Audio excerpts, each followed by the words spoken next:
Salut, je m'appelle Xavier Garny et je vous souhaite la bienvenue sur Studio Wakepark, la chaîne dédiée à l'actualité du ski nautique et du wakeboard en France. Aujourd'hui, on se retrouve pour un nouvel épisode de After Sesh, la série de podcasts où on donne la parole à ces personnalités passionnées et passionnantes qui agissent au quotidien pour le développement de notre sport. Je vous souhaite de passer un bon moment en notre compagnie et je vous rappelle que vous pouvez nous retrouver sur Twitch, YouTube et Instagram. Et pour ce nouvel épisode, j'ai le plaisir d'accueillir Simon Carrière, coach en ski nautique bateau et aussi responsable du téléski nautique Exo Loisirs 01 à l'Arena.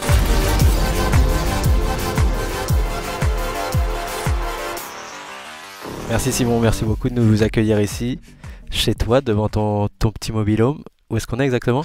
Alors on est à l'Arena, à côté de Bourg-en-Bresse, plan d'eau de ski nautique et de wakeboard en téléski. Un des premiers plans d'eau Exo Loisirs, c'est ça? Exactement, le plan d'eau téléski a été construit en 2007 et du coup est actif depuis sur le wakeboard et toujours aussi avec le bateau, avec slalom, figure, saut, les trois disciplines. Ouais, il n'y en a pas beaucoup comme ça, des spots en France où il y a les 3D. Et on rentrera dans les détails, tu nous feras une petite visite virtuelle Pas de souci. du spot, mais avant ça, est-ce que tu peux commencer à te présenter, à nous dire d'où tu viens, comment tu as découvert le ski nautique et le wakeboard et comment tout a commencé? Ouais. Eh ben, écoute, avec plaisir. Simon Carrière, plus connu sous Simon, pour les gens qui me connaissent du fait d'avoir beaucoup bossé aux États-Unis. Alors moi, j'ai découvert le ski nautique bateau à l'âge de 12 ans en camp d'été, tout bêtement. À l'époque, le plan d'eau d'Arc-sur-Tille venait d'ouvrir, donc c'était en 98 pour les championnats du monde de ski nautique junior. Et voilà, j'ai été regarder les championnats et quand j'ai vu des mecs faire des sauts à plus de 40 mètres, je me suis dit bah voilà, c'est ça que je veux faire. Ah, c'est beau. Donc voilà, j'ai mis un pied dedans et puis bah je suis toujours ici. Donc voilà. Donc j'ai commencé à la Ligue de Bourgogne de ski nautique, commencé à faire de la compète. Ce qui m'a amené par la suite à continuer dans ce milieu-là pour passer mon brevet d'état, pour faire du coaching. Et puis voilà, quand j'ai eu mon BE en 2007, je suis parti directement aux États-Unis. Donc moi j'étais en Floride à Tampa Bay chez Michael McCormick. Et voilà, et c'est là où j'ai découvert du coup le câble. Parce qu'à l'époque, on a creusé le deuxième lac qu'il y avait chez Michael pour qu'il implante un téléski. Donc voilà, c'est comme ça que j'ai découvert aussi le téléski. Attends, tu veux dire que t'es arrivé quand ça se creusait le téléski? Ouais, on a creusé le lac chez Michael. Genre toi-même? Ouais, avec des grosses machines. Ouais, Ah ouais, exactement. Tu veux dire que t'es à l'origine de la création de McCormick? Ouais, du câble, on était là en tout cas, on a creusé, on était avec les gros tractopelles. Pour les petites anecdotes, on faisait des courses avec les gros camions sur le site pour savoir qui arrivait à charger plus vite le camion et à le décharger. Ah ouais, d'accord. À l'américaine. À l'américaine. Le jeu d'américain. C'est exactement ça. Et voilà. Et en fait, je travaillais avec un Anglais. Du coup, il m'a proposé aussi d'aller bosser un peu chez eux. Donc ça, c'était à Watermark, ça s'appelle Cirencester, donc dans le Cotswold en Angleterre. Et eux, ils avaient déjà un câble, donc c'est la première expérience que j'ai eue en câble parce que chez Michael, il n'était pas encore construit. Et voilà, moi j'ai continué dans le bateau. Et Ça, c'est à quelle époque? T'as quel âge à ce moment-là? à cette époque, du coup 2007, donc j'avais 22 ans. Ok. Voilà.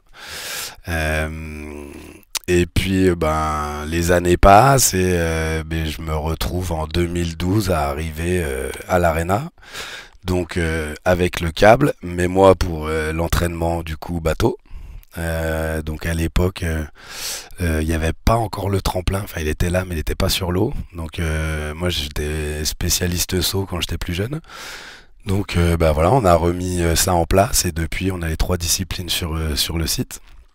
Et c'est là où j'ai commencé à vraiment faire mes premiers tours de câble, tout bêtement. Et l'activité bateau était assez calme au départ quand je suis arrivé, donc ça m'a permis de bosser aussi déjà un petit peu OTK, voir un petit peu comment ça fonctionnait, faire un petit peu de méca. Et puis voilà, après 5 saisons passées à l'Arena, je suis reparti aux États-Unis. Toujours chez Michael, puis au Canada, et je suis revenu un peu avant le Covid. Et voilà, et quand j'ai appris que mon prédécesseur Pierre arrêtait à l'Arena, je me suis proposé pour reprendre la place de responsable de site l'an dernier, et me voilà ici depuis le 29 août 2022. Voilà pour la petite histoire. Tac, félicitations. Merci. Donc c'est un peu ton spot de cœur depuis toujours. C'est un peu le spot de cœur depuis toujours, surtout que fin des années 90, je faisais des compètes de ski ici.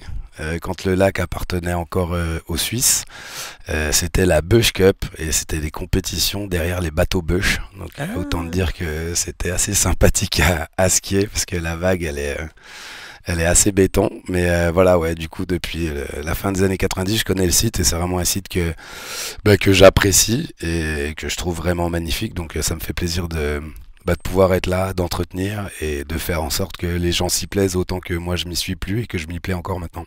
Ouais. C'est vrai que le spot est magnifique. Et tu disais l'entretien, c'est marrant. En arrivant là, je suis arrivé, puis il y avait déjà un de tes employés de l'équipe du staff qui était carrément en train d'enlever le lierre en bas des grands arbres et tout à l'entrée.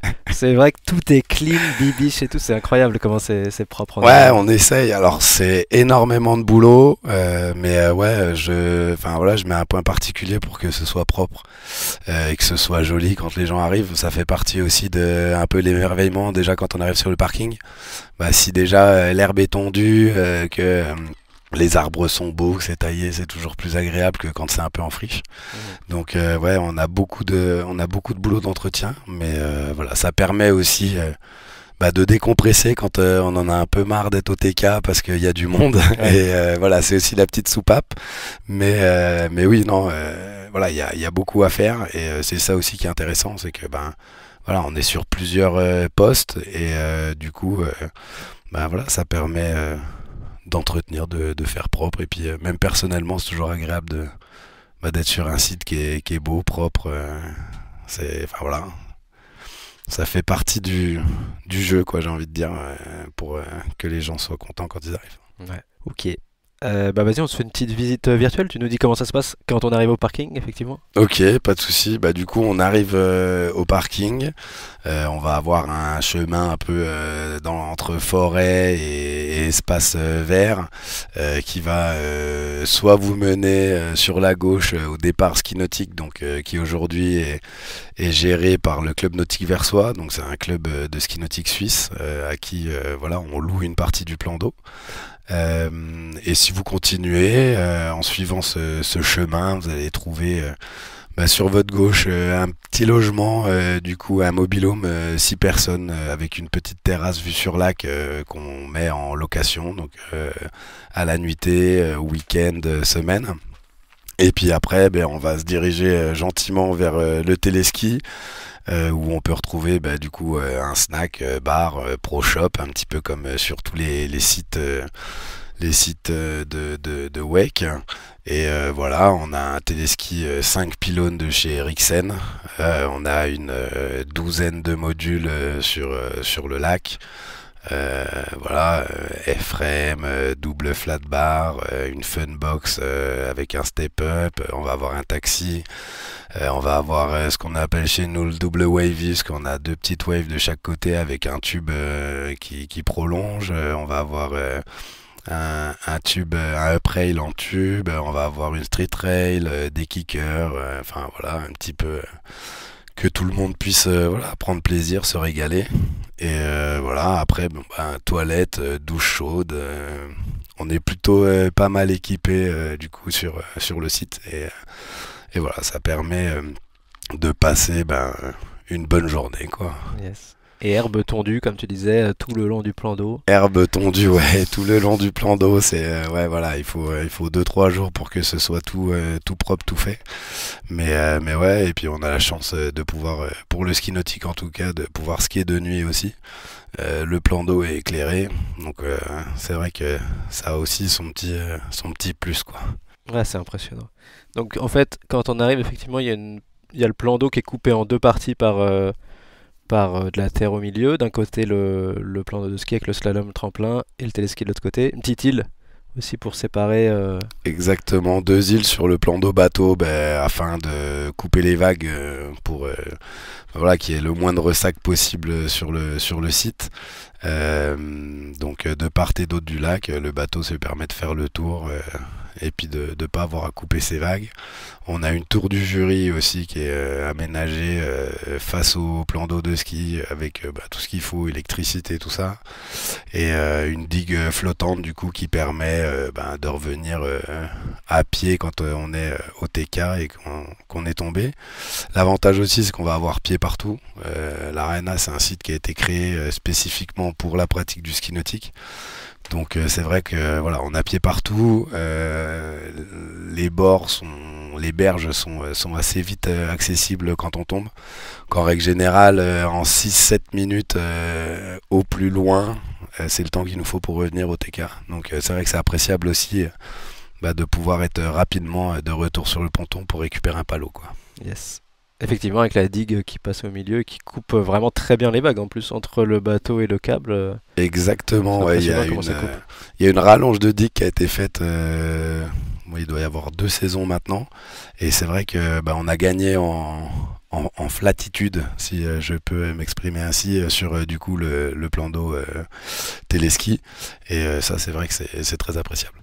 Si on revient sur le téléski, il y a quelques riders qui sont sortis d'ici qu'on connaît un Ouais, peu de nom. quelques-uns, quelques noms. Le plus connu, on va dire Clément Dominjon pour les dernières années. C'était un peu le petit jeune à l'époque où j'étais là, donc entre 2012 et 2016. Après, malheureusement, je vais pas mentir, je suis pas encore très connaisseur de tous les grands riders de mes années du coup en câble, mais voilà, je sais qu'on a eu quelques bons riders qui sont venus même rider ici encore là, il y a quoi, il y a un petit mois de ça, on avait du coup le Hyper Light Tour qui est passé, donc avec JB Arnail et Graham Burress qui sont venus. Donc voilà, c'était sympa, mais oui, après toujours eu quelques bons riders. Moi j'étais dans les années 2010, donc c'est vrai que ça fait un petit temps. Et puis en étant dans le ski nautique à l'époque, j'avais l'œil plutôt sur le bateau que sur le câble. Donc, Alors, mais je te donc tendais voilà. la perche pour Clément, Ok, ça marche. c'est réussi. Pas de souci, exactement. Effectivement, ouais. Mais oui, Clément. Et puis après, bon, voilà, on a quelques riders moins connus, mais qui savent se donner. Donc c'est plutôt continue. agréable. Ouais, ça continue à rider fort, mais moins on va dire dans le côté compétition. Ouais. Voilà. Bon, on revient un peu sur toi. Donc, tu as dit que tu as commencé, ça c'est beau quand même, en 98 en voyant les championnats du monde junior à Arc-sur-Tille. C'est ça. Et alors après, concrètement, comment ça s'est mis en place Et du coup, j'ai mes parents qui m'ont emmené une fois, et puis 2 fois, et puis 3 fois, et voilà, monoski. On commence à vouloir aller chercher les bouées. Et puis ça me plaisait, donc est-ce que tu veux essayer à faire de la figure? Donc on s'est mis à faire un peu de figure. Et puis après, voilà, moi ce qui m'a intéressé c'était de voir les mecs sauter, donc j'ai demandé si je pouvais pas essayer. Et puis c'est parti comme ça, quoi. On a pris une bonne vieille paire de skis de saut, et puis un casque, et puis hop là c'était parti, quoi, direction le tremplin. Donc voilà, premier essai, première chute, hein, j'ai envie de dire, comme beaucoup, hein, quand Ouais. on passe sur le tremplin pour la première fois. Et puis ouais, j'ai vite trouvé mes marques, j'ai vite accroché. Et puis voilà, au fur et à mesure, on avance les entraînements voilà, dès les ouvertures du plan d'eau, donc début avril jusqu'à fin octobre. On est là les mercredis, les week-ends, les fins de journée, les vacances. Donc voilà, compète. L'avantage c'est qu'on voyage beaucoup avec le ski, comme les plans d'eau sont quand même répartis un petit peu dans toute la France, donc Ouais. on se retrouve à faire des stages aussi un peu à droite à gauche, donc et puis à rencontrer du monde qui du coup on retrouve après en compète, donc ça devient aussi des collègues de ski, et puis pour certains des amis qu'on a encore aujourd'hui, et, euh, et voilà. Et si on fait un peu ton palmarès alors en saut dans ta Alors spécialité. en saut, ouais, dans ma spécialité, alors on était à une époque où il y avait beaucoup de skieurs par rapport à aujourd'hui, Ouais. malheureusement, c'est un peu le déclin. Mais moi j'ai jamais fait des grosses choses. Toujours été plutôt dans la deuxième partie de tableau, mais je me suis toujours fait plaisir. Après, voilà, en saut, j'ai sauté plus de 54 mètres, donc ça commence déjà à être pas trop mal, mais pas encore assez déjà à l'époque pour pouvoir faire des qualifs pour les euros ou les choses comme ça. Et moi j'ai vite été dans le bateau à coacher pour payer mes tours de ski, parce que mes parents ils étaient profs, donc du coup pour ceux qui connaissent pas le prix du ski nautique, c'est quand même un sport qui coûte un peu d'argent, donc moi j'avais trouvé cette solution là, et le fait de passer aussi beaucoup de temps dans le bateau, on est moins sur l'eau, et voilà, mais j'ai toujours pris plaisir, et j'ai surtout envie de transmettre en gros ce que j'avais appris et ce qu'on m'avait appris, et c'est ça qui était le plus important en fait, pas là spécialement les résultats, c'était vraiment de me faire plaisir, et puis de pouvoir transmettre aux autres voilà cette passion que j'ai pour le ski nautique et le wakeboard depuis toujours, quoi. Mhm. Et du coup, sur les spots français sur lesquels tu as bossé, donc il y a ici, tu en as parlé. Ouais, il y a ici, j'ai bossé à Arcs-sur-Tille, j'ai bossé du coup À Arcs-sur-Tille, je me souviens, t'entraînais aussi les petits de la Ligue, du de coup. la Ligue, ouais, c'est ça. J'étais entraîneur de la Ligue Bourgogne-Franche-Comté à Arcs-sur-Tille. J'ai dû faire ça 3 saisons là-bas. J'ai bossé un petit peu du coup à Meuzac. J'ai bossé à Gravon pour me payer mes stages de ski. Sinon, j'ai bossé à Water Ski Park aussi au nord de Paris. Euh, j'ai bossé du coup à l'Arena, j'ai bossé en Suisse aussi sur le lac à Genève avec la société nautique, parce que j'étais en Haute-Savoie et que ça me permettait de continuer à faire un petit peu le job, même si c'était pas vraiment de l'entraînement. Et puis j'ai bossé aussi du coup à Nemours, donc voilà, enfin un petit peu sur les plans d'eau français. Et parmi les top plans d'eau aussi, c'était quand même des... Ouais, j'ai la chance d'avoir été sur des jolis plans d'eau, ouais, en effet. Qu'est-ce qui te fait En effet. autant changer de spot? C'est parce que tu as envie d'en voir beaucoup? Ouais, c'est que il y a déjà le fait que des fois on a des idées qui plaisent peut-être pas, ou une manière de travailler qui correspond pas, donc du coup voilà. Et puis moi j'étais jeune, donc voilà, j'avais envie de voir aussi d'autres choses. Voilà, après en règle générale je faisais 1, 2 saisons, et puis j'allais voir autre part. Ça permet De prendre Ouais, encore plus d'expérience, quoi. ouais, D'en c'est voir ça, plus de spots. d'avoir d'autres skieurs, du coup d'autres challenges. Quand on connaît déjà un peu les skieurs, c'est vrai que c'est le coaching en ski, c'est un peu répétitif, hein, donc c'est bien aussi de changer. Et puis de voir d'autres choses. Enfin, c'est la chance qu'on a quand on fait ce métier-là, c'est qu'on est saisonnier.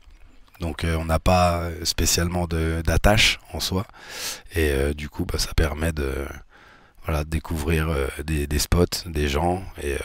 Et du coup, c'est cool. Le ski nautique, c'est une grande famille. Et dans le wakeboard, c'est pareil.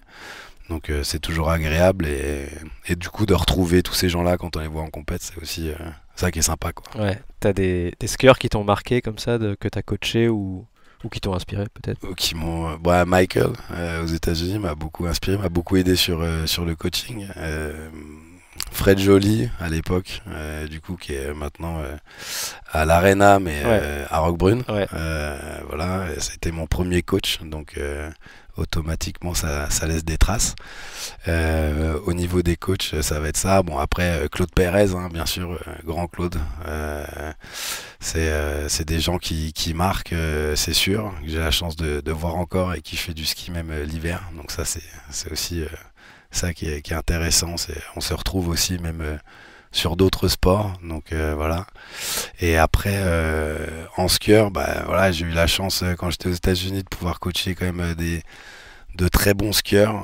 Je pense à Lauren Morgan qui est du coup qui a été plusieurs fois vainqueur en saut des US Masters ou des LNIGM. Donc ça voilà, c'est toujours un côté sympa. Et après voilà, il y en a beaucoup, donc je vais pas tous les citer, mais principalement voilà, il y a Lauren m'a beaucoup marqué. Sinon, ben après, dans les skieurs français, Alexis Baroni. Ouais. Je skiais avec lui quand j'étais gamin. Donc c'est vrai que à l'époque, on se titillait un peu. Bon, bah, il a pris le large, le garçon. Donc voilà, et il fait encore là podium au championnat de France cette année. Claire-Lise Velter, aussi à l'époque, c'est des gens de mon époque et qui ont skié et puis qu'on performait et qui continuent encore à skier et que j'ai eu la chance par la suite d'entraîner. Donc c'est ça aussi qui est marrant, c'est que on skie ensemble quand on était gamin et puis en vieillissant on se retrouve à les entraîner. Et voilà, d'autres personnes, Damien Sherman, un anglais aussi en saut qui était voilà, excellent. C'est des mecs qui faisaient les Momba, qui faisaient les US Masters. Donc voilà, on est vraiment dans un milieu avec des gros skieurs. Et voilà, très, très sympa aussi, quoi. Yes. Ça, c'est parmi le top. Et du coup, tu as pu coacher des petits aussi, j'imagine, de Ouais, former des des plus futurs jeunes. champions. Ouais, bien sûr. Un petit peu. J'ai eu la chance de coacher un petit peu Inès Angnaud qu'on voit aujourd'hui sur les podiums quand elle était plus jeune, parce que je connais très bien son père et du coup. Voilà, il venait régulièrement avec l'équipe de Rhône-Alpes s'entraîner à l'époque à Arc-sur-Tille. Et après dans les un peu plus jeunes, enfin qu'on a aujourd'hui, il y a des gens qu'on a arrêté mais qui se sont bien débrouillés à l'époque. Donc voilà, mais c'est vrai que on en voit beaucoup passer. Donc du coup voilà, c'est vrai qu'il y a un moment les noms, en plus j'ai du mal avec les prénoms à retenir, donc ça m'aide pas vraiment, mais voilà, j'ai eu la chance de pouvoir piloter et entraîner un petit peu, ce soit les Duplan Fribourg, des choses comme ça, parce que ils venaient sur les sites en avant compète, donc on est dans le bateau et voilà, mais de là à dire que c'est des gens que j'ai coachés, pas spécifiquement, quoi. Ouais, je pensais plus effectivement à ce que tu racontais tout à l'heure avec la Ligue Bourgogne. Il y avait un engagement assez fort où tu faisais carrément la cuisine pour les petits. Ouais, Tu c'est les ça. encadrais à fond. C'est exactement ça. On essaie de créer un peu une émulation entre les gamins. Donc, on les emmène sur les compètes. On essaye qu'ils soient là toute la journée le mercredi en faisant un petit échauffement, prépa physique, on les fait manger pour qu'ils soient tous ensemble après les entraînements.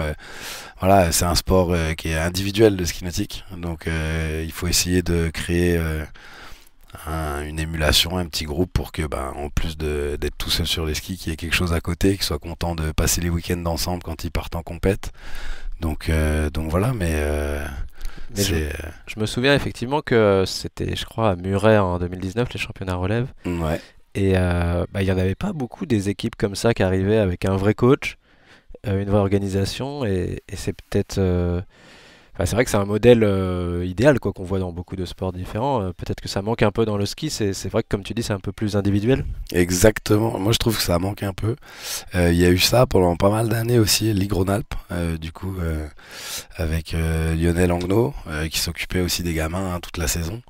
Mais c'est vrai que c'est compliqué en fait à mettre en place. De fait que ce soit un sport individuel, qu'il faut quand même garder une certaine, une certaine organisation même au niveau des parents. Il faut venir s'entraîner tel jour, à telle heure. Donc souvent le ski, les gamins ils viennent, ils font leur tour de ski et puis papa, maman ils attendent et puis ils repartent. Donc voilà, mais c'est vrai que le fait de construire un peu une équipe comme ça, ça permet aussi qu'entre eux, ils se poussent un petit peu. Quand ils sont le même âge, qu'ils sont la même catégorie, qu'ils ont un peu le même niveau, voilà, ça a cherché aussi à à tirer un peu vers le haut le niveau. Donc ouais, en tout cas c'était une très belle expérience. Je trouve ça dommage que voilà, il y en ait pas plus. Mais c'est vrai que c'est compliqué à mettre en place. J'ai eu la chance de pouvoir le faire. Et c'est vrai que je me suis régalé du coup avec cette petite équipe pardon de gamins là, j'en avais 8 et c'était vraiment cool quoi. Et alors, c'est plus cool à coacher les petits ou les champions? Euh, Très bonne question. Je pense que ça dépend du coach. Moi, enfin voilà, j'ai pas de problème à coacher des petits. On va dire que c'est un peu plus compliqué parce que des fois il y a des choses qui ont du mal encore à comprendre. Pareil au niveau du placement, de tout ce qui est gestuel, des fois c'est un peu plus compliqué à expliquer, à leur faire mettre en place. Par contre, ils sont un peu moins butés que les anciens, quoi. Ouais, c'est ça. Voilà, qui connaissent déjà, qui vont dire ouais, mais non. Du coup, voilà. Donc il y a autant de plaisir d'un côté que de l'autre. Mais c'est deux coachings un peu différents. On va pas avoir la même approche.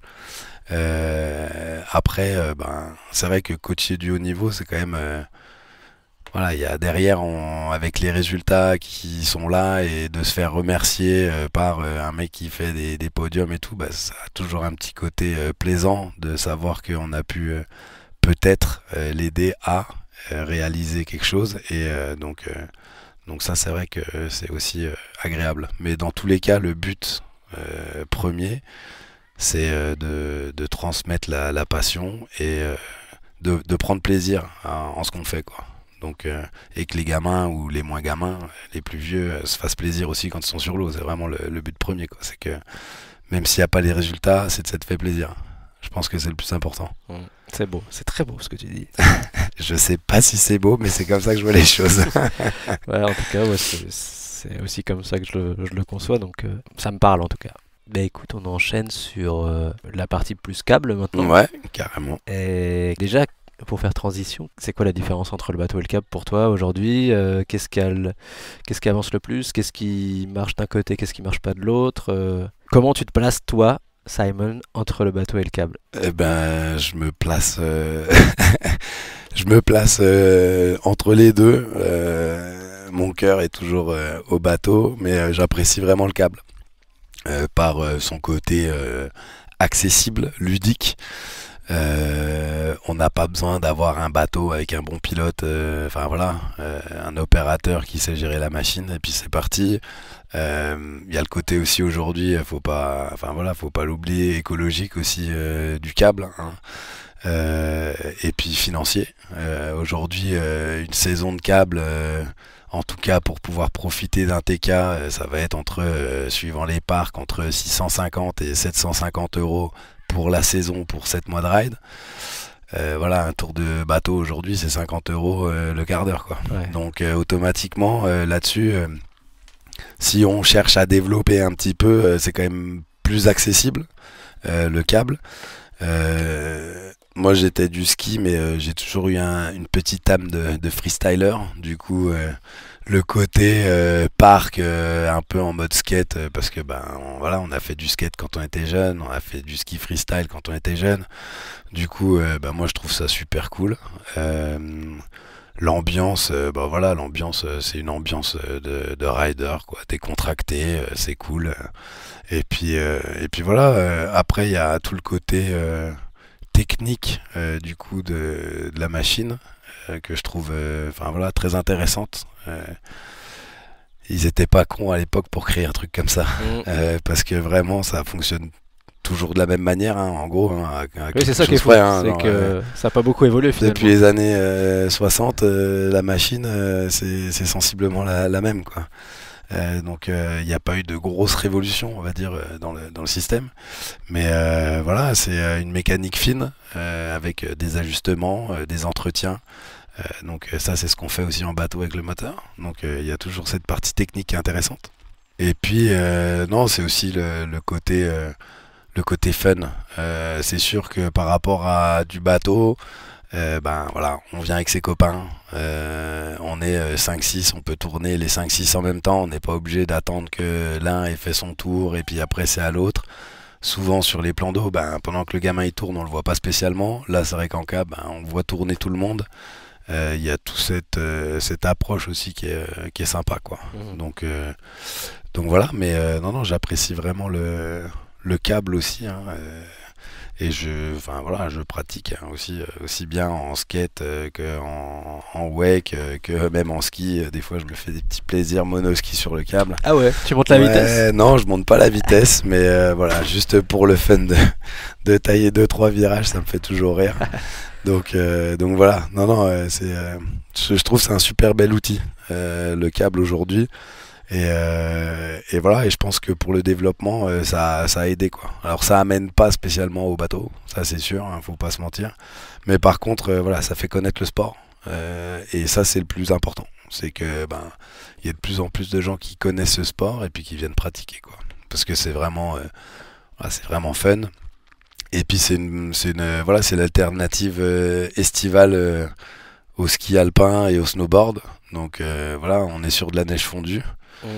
Donc du coup voilà, et puis non c'est un bon état d'esprit je trouve, sur les parcs, les gens sont agréables, enfin, en tout cas chez nous, chez les autres aussi, en tout cas ceux que je connais. Donc voilà, mais le câble ça reste quand même voilà, quelque chose de très intéressant. C'est un bon outil de travail, de découverte, et puis même pour tout ce qui est haut niveau, hein, quand on voit aujourd'hui ce que les mecs ils arrivent à faire, autant en blocage que sur les modules, voilà, on est passé dans un autre monde par rapport à il y a quelques années quoi. Ça a vraiment poussé aussi le niveau dans le sport quoi. Ouais, ça a vachement progressé ces dernières années, effectivement. Et tu parlais de neige fondue. Toi, du coup, tu faisais quoi entre les saisons, justement? T'allais un peu à la montagne ou... Ouais, alors bah, bon, j'étais beaucoup aux États-Unis l'hiver, mais j'ai fait quelques saisons d'hiver aussi en montagne. Voilà, j'étais principalement sur le Grand Massif, donc Samoin, Morillon, en tant que skiman, parce que ben voilà, j'ai eu la chance de pouvoir aller au ski depuis toujours avec mes parents, donc j'avais une envie de montagne un peu. Et voilà, et je suis passé aussi par là pour le ski nautique. Tout à l'heure j'ai oublié, mais je bossais à Crystal Lake, qui est un plan d'eau qui est magnifique, à côté de Taninges, en pleine montagne. Et voilà, entouré des montagnes, on skie l'été avec vue sur les neiges éternelles. Donc ça a quand même un petit plus. Et voilà, et en fait je suis arrivé là-bas pour le ski nautique et j'ai continué l'hiver dans un magasin. Et voilà, je me suis fait plaisir, donc j'ai continué quelques saisons. Et ça permettait de pouvoir aussi allier l'utile à l'agréable. Parce que quand on est saisonnier, il faut quand même bosser l'hiver. Donc ça permettait de gagner des ronds l'hiver et puis de pouvoir profiter de la montagne. Et voilà, donc plutôt sympa. Et puis Il existe toujours ce spot? ouais, Crystal Lake existe toujours, ouais, exactement. C'est d'ailleurs Norbert Campioni, ancien skieur nautique français, qui était je pense que c'est le seul français à avoir fait du ski fly aux États-Unis. Et Ah ouais. je crois qu'à l'époque, il avait sauté 84 ou 86 mètres. Voilà, et donc c'est lui qui entraîne là cette année à Crystal Lake, donc à Taninges en Haute-Savoie. Ah, ok. On a entendu le bateau qui est passé avec un petit skieur, un petit sauteur aussi, justement. Ouais, c'est ça. Qui Du repartent. coup, qui repartent pour. Alors là, on travaille de maniement des skis, donc slalom à deux skis pour apprendre à bien gérer ses skis avant de passer sur le tremplin. Et voilà, pareil, très bonne équipe de coaching là sur le site. On est avec deux Biélorusses très connus. Donc voilà, il y a Kostia et Oleg Deviatowski qui a été plusieurs fois champion d'Europe en combiné. Donc voilà, il y a de quoi faire si on a besoin de progresser en ski nautique aussi à l'Arena. Ok. Bah justement, on reste un peu sur le coaching. Toi, qu'est-ce que tu donnerais comme conseil en tant que coach pour un petit qui débute? C'est quoi pour toi les bases des bases qu'il faut absolument intégrer pour un petit? Il y a plein de choses. Déjà, écoute ton coach. Mais non, c'est vraiment se faire plaisir. Il faut pas se forcer si on n'a pas envie. Enfin, c'est forcer, je crois que c'est le pire. Ça peut être à en dégoûter un gamin. Ouais. Donc voilà, il faut pas que le gamin il se force s'il a pas envie parce que l'eau elle est un peu froide. Et ben c'est pas grave, on attendra que l'eau elle se réchauffe. Si c'est pour se lancer, après c'est comme tout, suivant où on en est, ben, il y a un moment, des fois faut se mettre un petit coup de pied au cul comme on dirait, parce que ben on n'a pas le choix, hein. Si tu veux avancer, il va falloir te donner un peu plus. Mais je pense que le principal c'est de se faire plaisir. C'est vraiment l'objectif premier, c'est d'avoir le fun quand tu skis ou quand tu wake ou quand tu skates.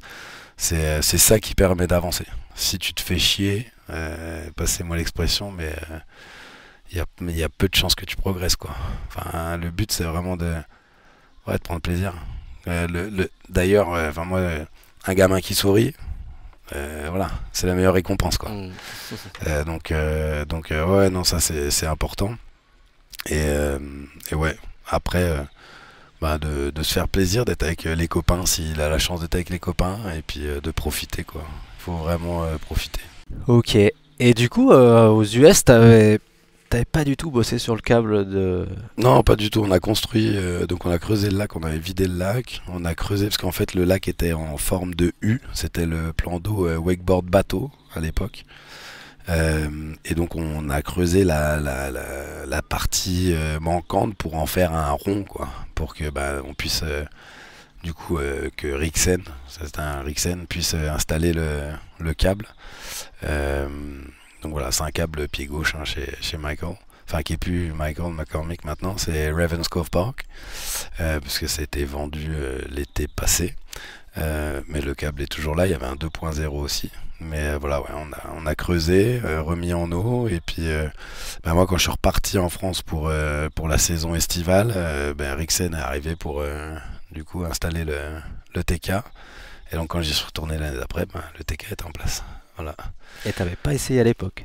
Et j'avais pas encore essayé parce que quand je suis parti, le TK était pas encore là, quoi. Ouais. Et du coup j'ai fait en Angleterre juste avant. En fin de saison estivale, j'étais parti en Angleterre parce que les Anglais ils sont acharnés, hein, ça tournait jusque presque décembre les câbles. Ouais, les Anglais, ouais. Donc, donc du coup voilà, j'ai découvert vraiment le câble en Angleterre. En tout cas à rider, quoi.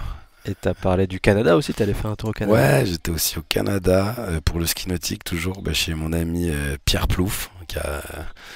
Ouais, c'est Pierre plutôt Plouffe. drôle. Il s'appelle vraiment Plouffe? Ouais, il s'appelle vraiment Plouffe, Pierre Plouffe.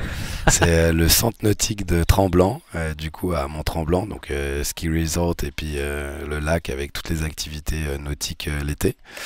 Et Pierre, c'est un Québécois que j'ai rencontré quand je bossais en fait en Floride.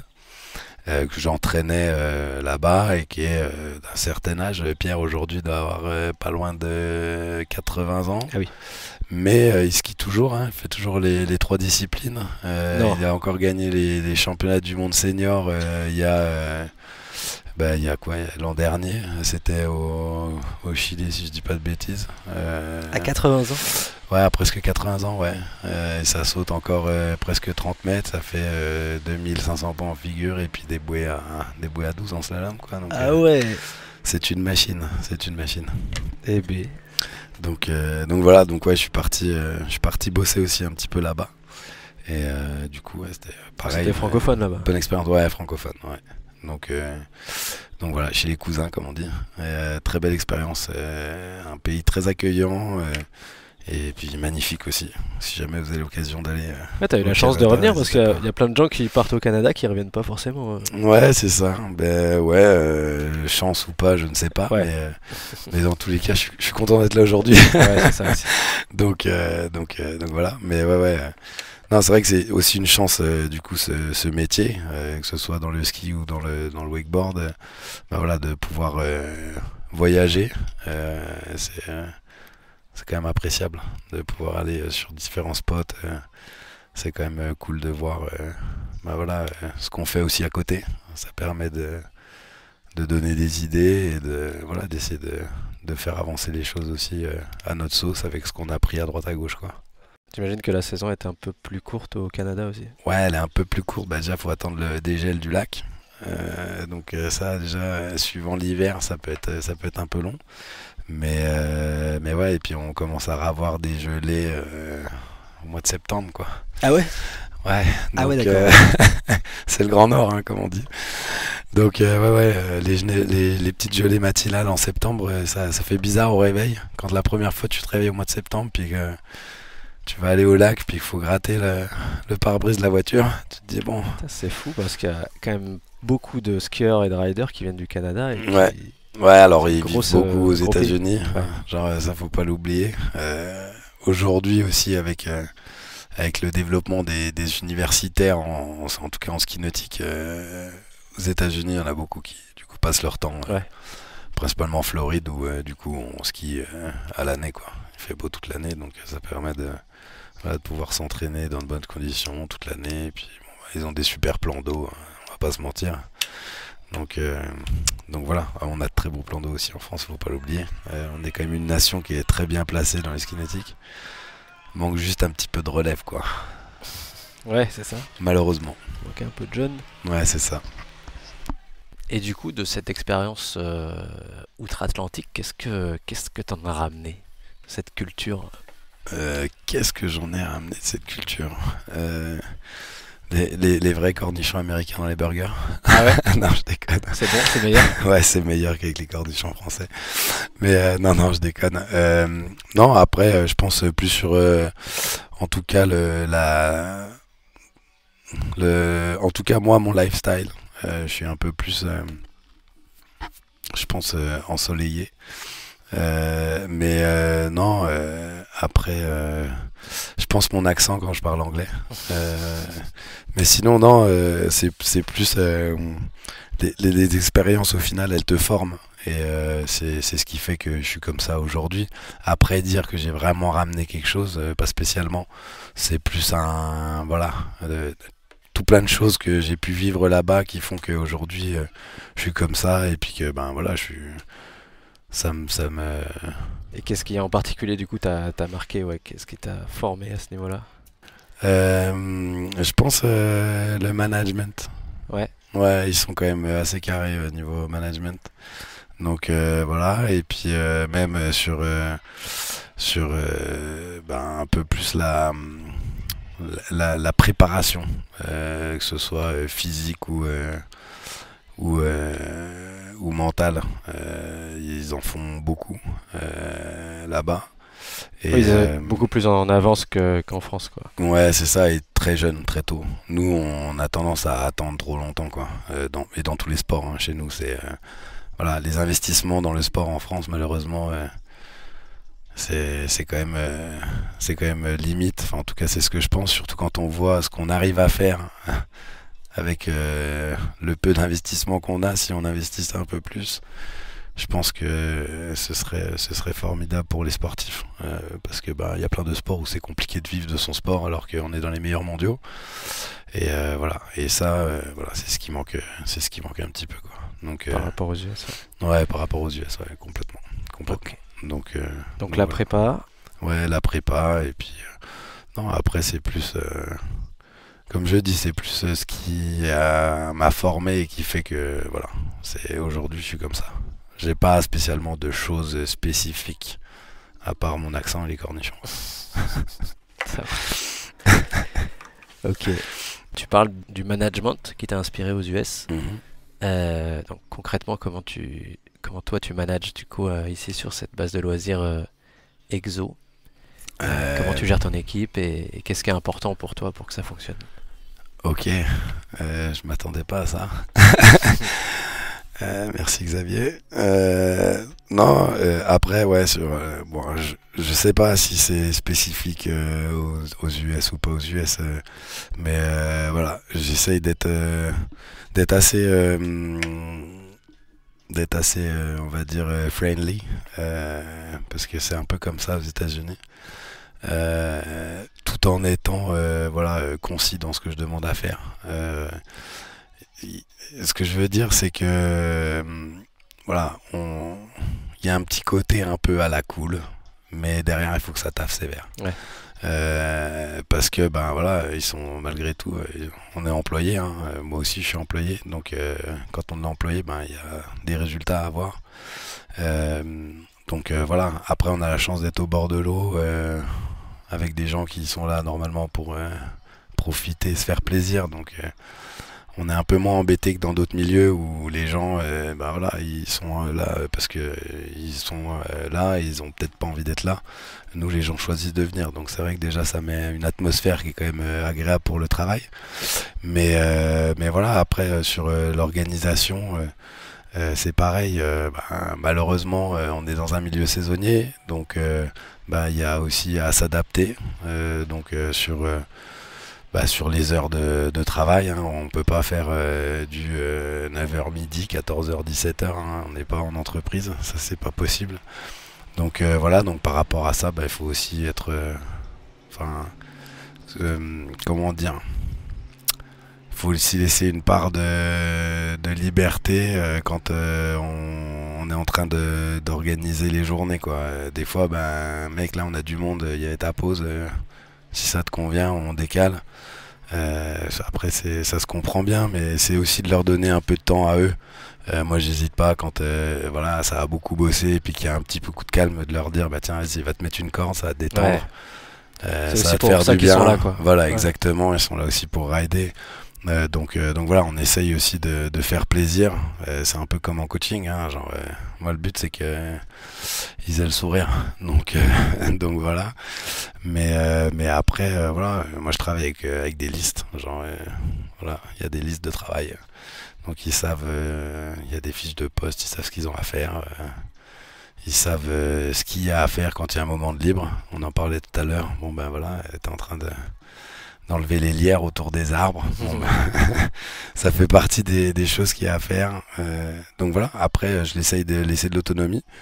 Mais voilà, s'il faut recadrer, on recadre. Mais je pense que c'est une bonne chose qu'ils soient assez autonomes, qu'ils prennent leurs propres responsabilités.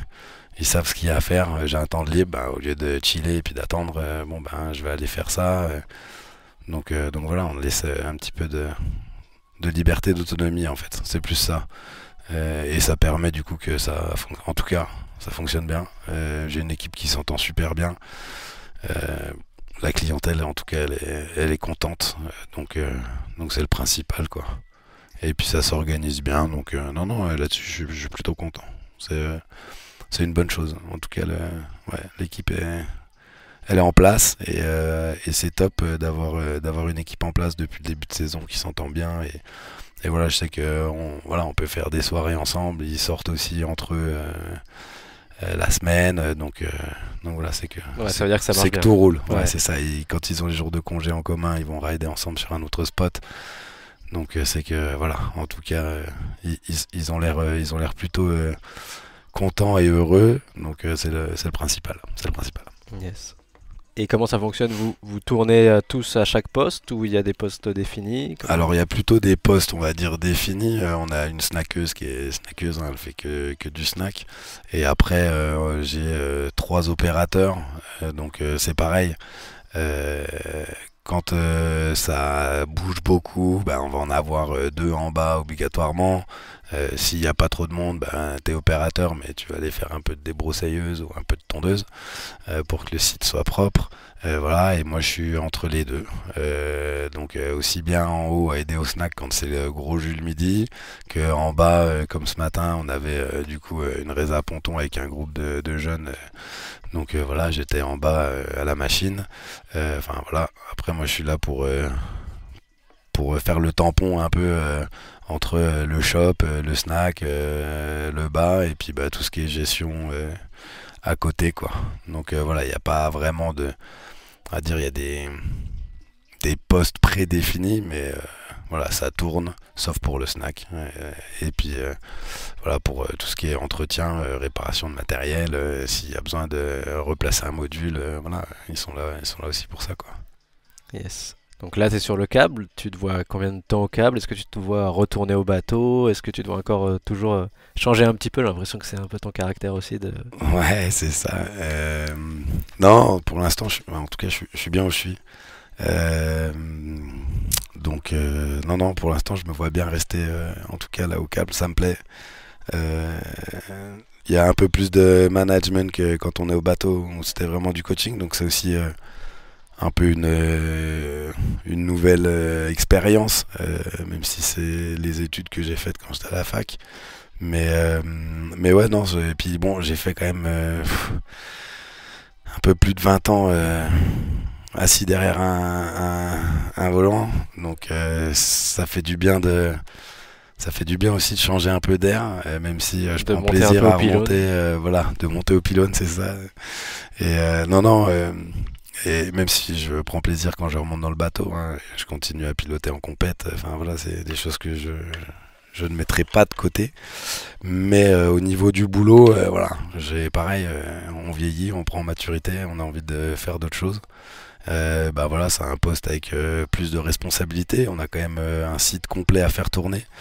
Donc voilà, tout ce qui est compta, faire la gestion pour tout ce qui est publicité, en tout cas nous pour notre propre site. Bon bah l'entretien, gérer les plannings, faire les recrutements, voilà, c'est un autre taf et j'y prends plaisir. Donc pour l'instant il n'y a pas de voilà, c'est Et on le a- fonctionnement avec la société Exo Loisirs, il te convient bien, ça fonctionne bien aussi? Écoute, en tout cas, moi j'ai aucun problème. Ça se passe très bien. Je m'entends très bien avec Pierre-Antoine Experton. Donc j'ai aucun souci là-dessus. Et puis c'est comme dans toute entreprise. Voilà, on a des choses à mettre en place, à respecter. Bah, si on veut que ça se passe bien, on écoute ce qu'on nous demande de faire. Et puis comme ça, il y a pas de souci quoi. Mais non, on a la chance en tout cas.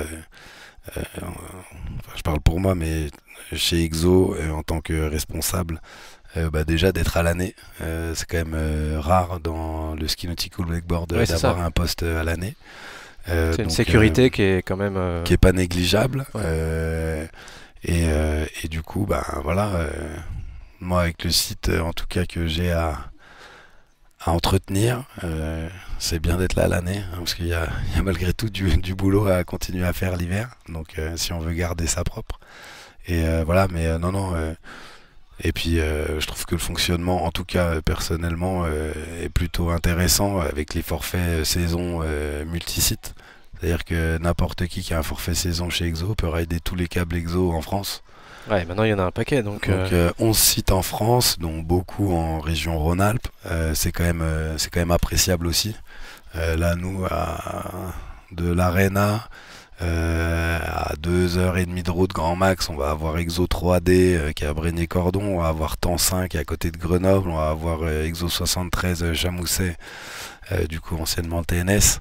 Euh, donc ouais non, je pense que c'est pas mal. Il y a Bolène aussi qui est pas très loin, qui a été repris du coup par Luca Menconi cette année. Ouais. Donc voilà, donc non, je pense que c'est ça aussi, c'est pour le développement, c'est cool. Et puis que voilà, ils fabriquent leurs modules, je trouve ça bien aussi. Ah, Donc c'est sûr que c'est un petit plus. l'un des acteurs majeurs quand même du. C'est ça. Ça. Je pense que ça a boosté un peu le développement du câble, en tout cas en France. Et du coup, enfin voilà, je suis très content d'être là. Sur un spot en plus qui est historique et qui continue de bien tourner grâce à toi et tes équipes. Donc, Ben, c'est gentil. En tout cas, on essaye de faire en sorte que. Et voilà. Moi, je te remercie du coup de m'avoir accordé ce petit moment, du coup, discussion pour, ben voilà, faire un petit focus. ouais, Mm, un ouais. petit coup de projecteur sur le site de l'Arena et voilà. Donc non, très content de te revoir parce qu'on s'était vu la dernière fois, on était à Nemours. Ouais. Du coup, voilà, c'est toujours agréable de recroiser les gens qu'on apprécie et pouvoir partager un moment comme ça, discuter d'autres choses avec les changements aussi, parce que la dernière fois qu'on s'est vu, j'étais le cul dans le bateau, comme on dit. Ouais. Donc voilà, c'est cool, ça fait plaisir. Merci à toi en Yes. tout cas. Ouais, avec plaisir, mais je vais encore te poser deux, trois Mais il n'y a questions. pas de souci. Peut-être quand même insister sur, du coup, sur ton expérience vraiment bateau et câble. Il n'y en a quand même pas tant que ça, des gens qui ont cette double vision, on va dire. Toi, comment tu vois un peu l'avenir pour cette double discipline qui est le ski nautique bateau et même le wake bateau et le téléski? Comment on Alors, peut imaginer la suite, quoi? Qu'est-ce qu'il ouais, faudrait faire pour que ça fonctionne bien imaginez la suite. Alors, je vais être un peu péjoratif pour le ski nautique, hein, mais malheureusement, enfin, on le voit depuis plusieurs années, malheureusement, c'est quand même en déclin. Du fait, on va pas se mentir, hein, du prix, quoi. Genre, enfin, faut quand même pouvoir assurer, hein, quand tu fais même ne serait-ce qu'une discipline, quand je vois le prix du matos, le prix d'un tour de ski, le prix d'un bateau, même pour un club aujourd'hui, un bateau ça coûte 120, 130 000 euros. Pour l'amortir, faut en vendre des tours de ski, quoi. Ouais, compliqué. Euh, et puis c'est malheureusement c'est un sport vieillissant, quoi. Beaucoup de seniors parce que ben voilà ils ont un certain statut social qui fait que ben, ils peuvent se payer leur tour de ski. Mais aujourd'hui un gamin on va lui payer ses tours, enfin les parents vont payer ses tours de ski quand il commence les études. Bah, ça devient déjà plus compliqué de s'entraîner. Et puis derrière, quand il va commencer à travailler, début de carrière, peut-être pas spécialement les moyens de pouvoir se payer des tours de ski. Puis les parents, ils arrêtent de payer des tours de ski quand t'as 25 ans, quoi. Ouais, ouais. Donc du coup, bah, ça laisse un trou. Et puis bah, souvent, ça reprend entre 35 et 40 piges. On voit les mecs revenir parce que ça y est, ils ont un peu une situation. Et puis donc c'est vrai que ça, c'est un peu problématique. Euh, pour le câble, j'ai pas de, il n'y a pas de raison, quoi. Au final, ça coûte moins cher que le ski alpin. Voilà. Et malgré, on a de plus en plus de soleil. Alors c'est peut-être moins bon pour les sécheresses, mais voilà, c'est une activité en tout cas qui porte à continuer, quoi. Après. C'est comme tout, un peu plus de, si on avait un peu plus de visuel à la télé, dans les médias, De promotion. ça aiderait peut-être aussi le sport, mais avec ça, voilà, je vais revenir à ce que je disais tout à l'heure, en France, le sport, si on n'investit pas dans le foot ou dans le tennis ou dans le rugby, quoi. Malheureusement, il n'y a pas trop de visu, quoi. Donc, il y a des chaînes comme la chaîne L'équipe qui se bouge un peu plus. Maintenant, on voit du biathlon, on voit des choses comme ça, du handball, un peu de foot US. Ça permet d'eux, mais c'est pas suffisant. Je pense que ça pourrait aider. Je dis pas que ça pousserait la chose, mais ça pourrait aider d'avoir un peu plus de com là-dessus. Ça pourrait faire développer aussi un peu l'activité. Mais voilà, après, l'alternative aujourd'hui au ski classique, c'est peut-être le Ski Master de chez Rixen. Voilà. Après, est-ce que les gens du bateau sont Alors prêts à se faire tirer par un câble? c'est ça, voilà. Le C'est Ski Master, c'est toute la le bipoulis de problématique. Rixen qui sont en train de Exactement. développer, qui ferait 300 ou 400 mètres, quoi. On pourrait l'installer sur un plan d'eau tout en gardant le bateau, parce que il est fabriqué de manière à ce que le câble soit vraiment dans l'axe du chenal bateau. Ouais.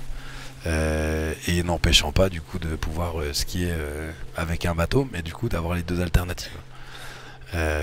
Donc Ouais, voilà. effectivement, ça, c'est plus du tout la même culture et le même style, quoi. C'est plus la même culture, c'est plus le même style, mais on reste sur du slalom, des figures, du saut. Un temps d'adaptation, Voilà, j'imagine. c'est ça. Je pense que les gens du bateau sont peut-être un peu réticents au câble, mais même moi personnellement, je sais pas si. C'est vraiment différent aussi à la. J'ai jamais essayé, donc je peux pas dire, mais c'est vrai que voilà. Après, ça dépend ce qu'on veut faire, quoi. Si on a envie que le sport dit classique se développe, il y a un moment, faut peut-être aussi chercher à s'orienter un peu différemment. il y a plein de pays dans lesquels on fait du ski en câble. Nous, chez nous, bon, de toute façon, on n'a pas de câble pour en faire. S'il y avait peut-être à pause à l'époque. Oui, les anciens câbles, c'était possible. Voilà. Maintenant, ils ont Mais tous aujourd'hui, voilà. Mais il y a il y a peut-être quelque chose à faire. Après, est-ce que les gens sont prêts à? C'est toujours la même question. Ça, tant qu'on n'a pas essayé, on peut pas savoir. Mais après, tu disais qu'il n'y avait pas beaucoup de gens qui venaient du câble et qui allaient au bateau. Je me dis que justement, peut-être que comme on peut skier jusqu'à 80 ans, comme tu disais tout à l'heure, et qu'en wakeboard, on se fracasse quand même vite les genoux, les articulations, etc. Est-ce qu'il n'y a pas une passerelle dans l'autre sens? C'est-à-dire à partir du moment où tu commençais un peu trop fracassé par le câble et les kickers et machin, et ben tu irais faire du slalom jusqu'à tes 80 ans. Ouais, sûrement, il y a Avec possibilité. l'argent que tu as amassé dans ta life. C'est ça, tout est possible. Après, c'est vrai que c'est quand même, malgré tout, ça reste quand même deux choses différentes. C'est ça, le c'est quand même bateau deux et, cultures. et le câble. Ouais. Toi, c'est ça que tu ressens aussi? Parce que c'est Ouais, ça qui est complètement. intéressant qu'on Ah ouais. discute avec toi, peut-être. Ouais, complètement. Alors moi, je suis pas sectaire, donc j'ai pas ce problème-là. t'adaptes. Ouais, et puis moi, enfin voilà, tant que c'est le fun, qu'on rigole, genre ça me va quoi. Mm. Il y a pas ça c'est mieux ou ça c'est mieux quoi. C'est deux choses différentes. Mais c'est ça, tu constates deux Il y a ambiances. deux ambiances de cultures différentes. Et là, on peut le voir. En tout cas, on a la chance chez Exo Loisirs d'avoir quand même 3 sites en France où il y a les deux. Ouais. C'est fort ça. Il y a, enfin, moi, j'ai pas vu de développement au bateau ou des mecs de bateau passer au câble. T'en as, ouais, pas beaucoup. J'en connais pas. Tous ceux qui font du bateau que je connais, ils continuent à faire du bateau. Ouais. Ceux qui font du câble font du câble. Donc voilà, c'est un peu comme je fais du snowboard ou je fais du ski alpin quoi. Mm. Voilà. Mais après entre comme tu dis, si on pouvait avoir une passerelle, ce serait pas mal. Aujourd'hui, je pense que elle est à construire. La passerelle, ouais, elle est exactement. Il faut la construire quoi. Mais voilà, après, quand on voit aujourd'hui de toute façon. De plus en plus, l'essence va être de plus en plus chère, donc le sport va devenir encore plus cher. Donc je sais pas. Il va s'adapter. C'est ça, c'est s'adapter. Après, moi je pense que ça peut être une bonne solution quoi, pour continuer à avoir aussi ces disciplines-là qui sont spectaculaires, que tu prends du plaisir hein, quand tu fais du slalom, là, tourne autour des bouées, malgré tout, c'est autre chose aussi que de prendre un kicker et du coup, je trouverais ça dommage que ça disparaisse du fait que les gens s'accrochent au bateau et cherchent pas à aller vers une autre solution, quoi. Sachant qu'aujourd'hui, voilà, il y a peut-être une solution chez Rixen. Donc, à voir. C'est sûr que l'humain est assez adaptatif pour trouver des solutions si ça devient vraiment compliqué. Mais en tout cas, toi, c'est vraiment cool que tu aies réussi à avoir ces deux visions, ces deux approches. Et j'imagine que ça t'a complètement enrichi. Ouais, complètement. Puis j'ai eu la chance de toujours être presque sur les plans d'eau avec les deux, quoi. Ouais. Aux États-Unis, chez Michael, j'étais avec les deux. C'est trop bien. Du coup, ici, les deux. Donc. Et alors, tu préfères bidouiller le moteur central ou le pilote moteur?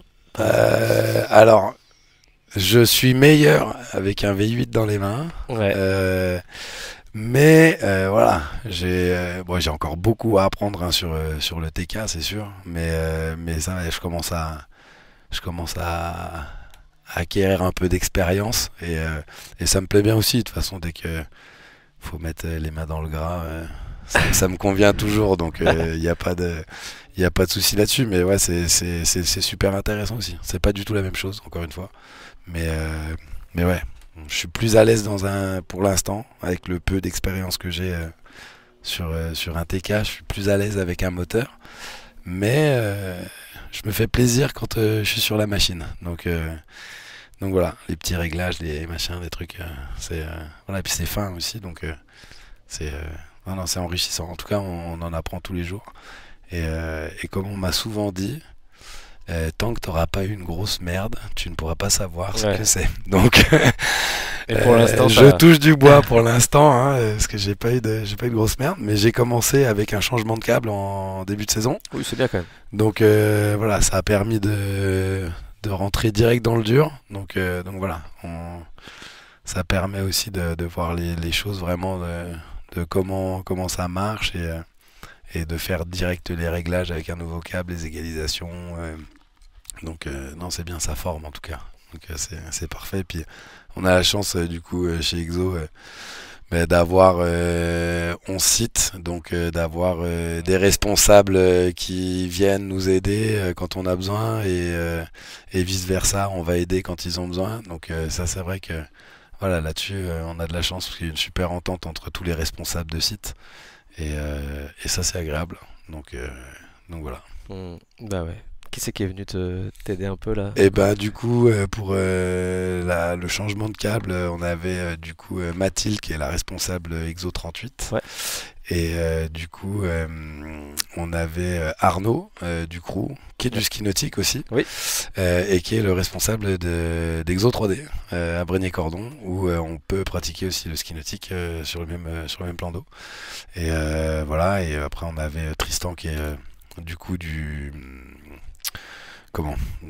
qui bosse en fait au centre Exo où on fabrique les modules, voilà, qui est venu nous filer aussi un coup de main. Et voilà, donc on était tous les quatre pour le changement de câble en début de saison. Trop bien. Donc ouais. Ouais, puis ça permet d'échanger les mêmes problématiques, de partager un peu ce qui se passe. Exactement, et puis ça en même temps, voilà, ça permet de, entre guillemets, enfin voilà, développer aussi un peu une cohésion entre les différents responsables de site. Et du coup c'est cool. Puis on a la chance, on n'a pas hésité à filer un coup de téléphone à l'un ou à l'autre. On sait qu'il y en a un qui est un peu plus pointilleux, enfin calé sur ça, qu'on va plutôt appeler l'un, et puis sur un autre truc plutôt l'autre. Donc voilà, ça permet aussi d'être rassuré, quoi, de se dire bah c'est cool, je sais que je peux appeler, il va me dire bah tiens, fais plutôt comme ci ou comme ça, et voilà, ça c'est cool aussi, il y a un bel état d'esprit en tout cas dans l'équipe, donc c'est appréciable. Ouais. Et en plus vous avez des beaux pick-up. Et en plus, on a des beaux pick-up. Avec The Loisir. Avec The Loisir, carrément en effet. Cool. Ouais. Alors, il y en a de moins en moins, hein, mais mais ouais. Nous, bah, sur le site, on n'a pas d'autre choix que d'avoir ce genre de véhicule. Ouais. Avec tout l'entretien qu'on a à faire, c'est vrai que c'est appréciable. Charger le bois et toutes les merdes qu'on peut enlever et couper. Donc, ouais. Non. Ok.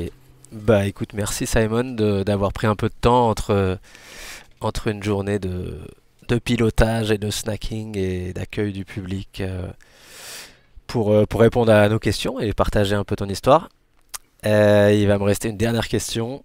La question c'est la suivante, c'est connaître la personne que tu souhaiterais écouter dans un prochain épisode. Eh ben écoute... Ça peut être une ou plusieurs, tu peux... Ça peut être une ou plusieurs. Alors écoute... Du coup, tu m'as tendu la perche tout à l'heure avec Clément Dominjon. Allez. Donc, du coup, je me dis que bah tiens, il a changé de crèmerie, comme on dit. De spot. Voilà, mais du coup, ça me ferait plaisir de l'entendre. Si jamais, voilà. Ok. Clem Dominjon. La perche est tendue, Clem, si tu nous entends, voilà, ce sera ton tour. Ça marche. Tu peux nous dire un peu pourquoi tu aimerais l'entendre, même si on a bien compris que c'était... Bah parce que je le connais depuis qu'il est gamin, il a commencé à l'Arena, et puis voilà, il a quand même bien réussi, le petit, comme on dit, dans le WEC, et j'ai trouvé ça super sympa parce que l'an dernier, du coup, il a su que j'étais là en fin de saison et du coup il est passé, yes. Et donc voilà, c'est aussi pour lui faire un petit clin d'œil et à tous ceux qui ont pensé aussi à passer me voir en fin de saison dernière parce que je revenais du coup à la maison, comme on dit, ça fait toujours chaud au cœur et c'est toujours appréciable. Donc voilà. Ça marche. Et bah merci encore. Et bah merci à toi. Merci Simon, et puis on se dit à une prochaine, et c'était vraiment trop cool de nous accueillir ici à l'Arena Exo 01. À bientôt. Et bah écoute, à bientôt. Merci à toi pour avoir pris le temps de venir nous voir. Écoute, t'es le bienvenu quand tu veux, et pareil, tout le monde est bienvenu quand vous voulez. On sera là pour vous accueillir avec le sourire comme d'habitude. Et voilà. Merci beaucoup, merci Simon. Eh ben merci à toi. À bientôt. À bientôt. Ciao. Ciao, ciao.